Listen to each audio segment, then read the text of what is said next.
What is up, YouTube and Zipcast? How is it going?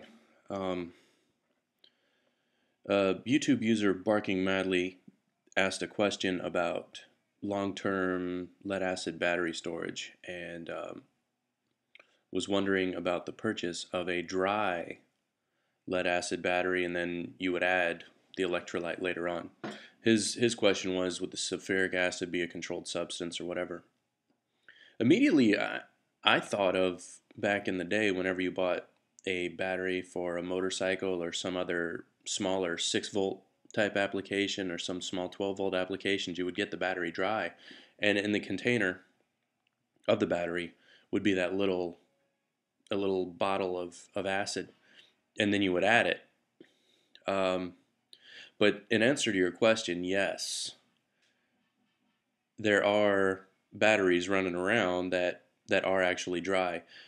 I took a Delco course on the battery, and it had to do with sales and shipping and logistics. And the way that the batteries are shipped to us from Korea are on the C-tainer, and they're shipped dry. And they sit in a regional factory dry, and then before delivery, just before delivery, the electrolyte is added, and then they're shipped.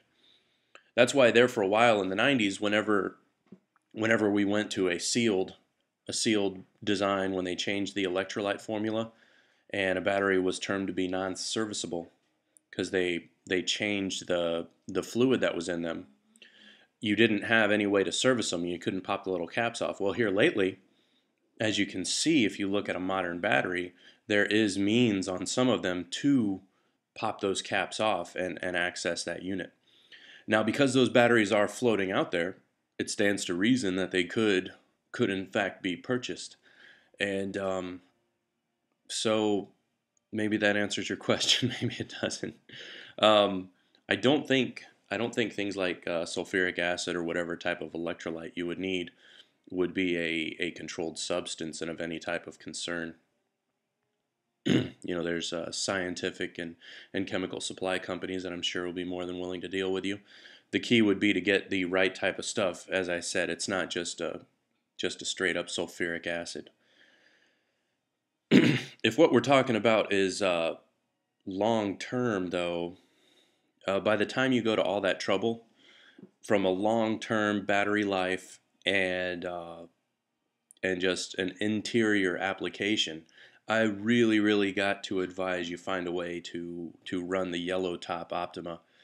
The glass mat of the spiral cells in there, unless it malfunctions badly, there's no reason for that battery to release any sort of chemical gases like what you get with a standard battery. Whenever a lead acid battery charges, it sulfates, so you're going to have some sort of discharge, and having that inside is not a good idea.